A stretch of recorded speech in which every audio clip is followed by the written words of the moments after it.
Legend of Total War here, and today we're doing another Total War Warhammer 3 Immortal Empires campaign review, this time covering Tehenhauin. So Tehenhauin's start position is Zlanzek, which is not the same start position that he had in Total War Warhammer 2, at least in Mortal Empires. He used to start off as Zlanhopek, which is somewhere in central Austria. But this area here wasn't even present in Mortal Empires, so that's why he couldn't have it. Because in the Vortex campaign, he was in the southern part of Austria. Now your starting opponent is Clan Scrat, which is a minor Skaven faction. Their forces are larger than yours, but yours are significantly of higher quality. And you're in a position where you can defeat their primary force, of course, and then capture their settlement. Now you start off with a minor settlement and in a position to capture a major settlement. So it's really important in this sort of situation here that you're very careful in this sort of battle, because if you get yourself wrecked in this fight, you will have a very hard time winning this one here. But if you're playing on easier battle difficulties, you can probably auto-resolve through it, because the Skaven in the early stages of the campaign don't perform very well in auto-resolve. So in terms of at least his early game difficulty, just on that first turn, Tehenhauin has one of the more difficult starting enemies. It's not just like an easy punching bag like most of the other legendary lords. After you've defeated Clan Scrat, you really have two options: going north through this path through here and assisting the southern sentinels at getting rid of Clan Pestilence. And I think this is the more difficult of the two choices, because it's just difficult to recruit a lot of troops and assist them from that angle. Gorok is in a much better position to smash Clan Pestilence early. The other option is to go through the west side of Lustria and take on the Deserters of Kitep. These guys here are reasonably easy to deal with because they're only going to have one army, and your forces are going to be of higher quality, so they just really can't compete with you. And then you can sort of just push through here. At some point though, you're going to have to deal with Clan Pestilence, so the longer you leave it, the worse it's going to get. They do have a tendency of occupying this settlement over here quite early, so what you could do is stay in this area here, wait for that to occur, and then pounce on them the moment that they show themselves, and then just push for their capital. But it's entirely up to you which way you go about it. There's no right or wrong answer with that. Now let's talk about Tehenhauin. Tehenhauin is a skink legendary lord. He's going to specialize in skinks. And the way that they go about it, I think, is pretty good. You're heavily incentivized to building skink-based armies. So his trait is the Chosen of the Serpent God, which provides Corruption -3 local province, Leadership +10 when fighting against Skaven for the Lord's Army, and Physical Resistance +10% for skinks. Then if we have a look at his unique line, because he's got a melee line, a beast wizard magic line, a red line, a blue line, and some other ones up this way, with quite a few mounts. So there's a lot to choose from here. He's got a very meaty skill tree, but he's got a mutually exclusive skill line here between Fanatic and Promises of Reconstruction. So let's go through the Fanatic line first. This gives him personally 12 melee attack and 10 physical resistance. Prophecy of Eradication gives him personally 10% weapon strength bonus versus infantry, and weapon strength when fighting against the forces of chaos.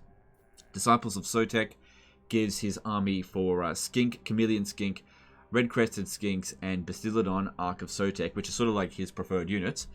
Extra 20 armor and also 8 melee defense. And then you've got Tide of Sotek here, which gives those units additional leadership and melee attack. If you go down the Promises of Reconstruction, you get +2 public order all provinces, which is very good, but the Lizardmen have a way of infinitely keep increasing their global bonuses to public order, so this is hardly essential for this faction. Corruption -2 local province, income from all buildings +30% for local province. Then you've got Sotek's Gifted, which gives him Winds of Magic Power Reserve change +10% when increasing, which used to be just +10% Magic Reserve, so that whole trait, as I've said many times over, is significantly nerfed. It's not that impactful. But the Winds of Magic cost -10% for Lore of Beast spells. That is pretty good. Then you've got Reverence over here, which gives casualty replenishment rate +8% and reduced upkeep cost -20% for his preferred units, which are Skinks, Chameleon Skinks, Red-Crested Skinks, and Bastiladon Ark of Sotek units. Typically speaking, when I'm playing as Tehenhauin, whether I'm starting as him or I've confederated him as a different Lizardman Lord, I tend to give him Bastiladon Ark of Sotek Doomstacks, but of course, if you want to mix up your army, that's totally fine as well. But yeah, reducing those upkeep costs and increasing replenishment rates is really good. Then you've got Enlighten over here, which is providing Sacrificial Offerings +10, Global Recruitment Capacity, +1, and local recruitment capacity +1. So when comparing these two unique lines, think of it like this. If you want to make his army stronger, go down the Fanatic line. If you want to make his army cheaper, then go down the Promises of Reconstruction line. It also helps to get the Enlightened for the extra sacrificial offerings +10 per turn, just adding as an extra buffer. But if you're playing as a different Lizardman Legendary Lord as your starting Lord, then getting this one here is not the greatest. Well, global recruitment capacity is definitely good, but you're not going to get access to the sacrificial offerings. So Tehenhauin is a very powerful Legendary Lord for Lizardman, maybe even the best of the Lizardman Legendary Lords, because he just has so much to offer.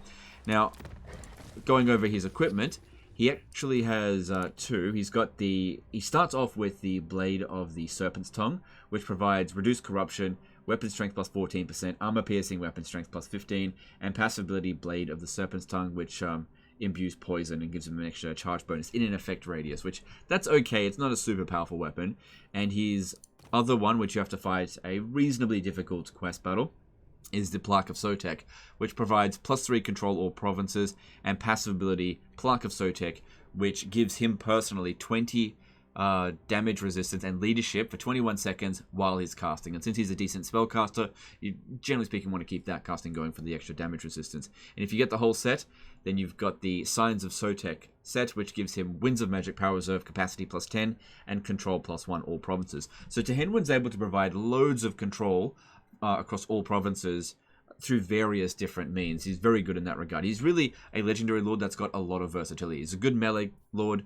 He's a good spellcaster. He's good at boosting his army. He provides loads of campaign buffs in terms of public order, which on the higher difficulty is very useful. Now let's talk about the actual faction that he's in, the Prophet of Sotek, Cult of Sotek. So it comes with a pretty significant debuff to Saurus Infantry and Temple Guards, where you have to pay plus 200% extra upkeep cost for them, but that's only in the early stages of the campaign. And honestly, in that early stage of the campaign, you're only really using Tehenhauin anyway, and since he doesn't buff Saurus Warriors at all, then there's no real incentive to get them at that stage anyway. So it's really not that big of a deal. It's something you can get rid of very early on. Then you've got the sacrificial offerings from winning battles, which we'll get into in a bit, and that's a really powerful mechanic, arguably the most powerful of the Lizardman DLC campaign mechanics. And then the right costs minus 75% for the Rite of Sotek, which causes various different effects over here, which most of the other Lizardman factions have. Now, going over... Actually, let's go over this part here first, because there's stages to his campaign. The first stage, you just have a pretty significant debuff that you just don't have to lean into, with which causes you extra upkeep cost for Saurus units. Then at stage 2, it just removes it, and then at stage 3, you get all of the Lizardman factions go to war with all of the other Skaven factions, so it ends up like a full-on 2-part war essentially. But all of your units faction-wide gain 10% physical resistance across all armies. So you can get so much physical resistance across all of your forces with Tehenhauin's faction. It doesn't take that long to get to Sotek Manifests. Now, going through the sacrifices to Sotek, this is a system that's gone through various different reworks, and its current state is probably the best, where you get sacrifices through winning battles, typical to sort of a unique campaign resource, and you spend that on various effects here that the cost is made obvious. Some of them are a little bit on the weak side, like plus 10 armor for all units is not that impactful. Leadership plus 5 for skink units, again, not that impactful. But Jungle Swarm, that's a very powerful ability. And Casualty Replenishment Rate is also good. You've also got access to the Blessed units through here, so you can just... rather than wait for missions, which can just be completely random, you can just purchase a unit of Blessed units as you see fit. But the most powerful out of all of these effects here is the Sacrifice to Huanabek, which gives you the possibility of some incredibly powerful followers. So there's one that provides you with reduced upkeep cost minus 20% when attached to a particular type of hero across your entire army. Really powerful. There's one that reduces construction cost minus 15% for the entire faction. So just getting a few of those, you can eventually get your construction cost down to complete zero, even in red territories. And there's one that provides plus like 50 extra relations across all the Order-Tide factions. So that's a very powerful one, and usually my go-to in the early stages and even the late stages of the campaign. And there's more than that as well. I don't want to go through every single one of them. Overall, I think that Tehenhauin's faction is one that starts off reasonably weak, but has the highest overall power potential, and is probably my favorite Lizardman campaign in Total War Warhammer 3. So this is a campaign that I highly recommend. In terms of difficulties, you can really play it on whichever one you want, but early game legendary difficulty is quite tough with Tehenhauin, but the late campaign becomes an absolute pushover because of just that insane amount of power creep. Anyway, that's the end of this one here, guys. Hope you enjoyed it. Let me know in the comments below what you think of Tehenhauin. Appreciate you guys, and we'll see you next time.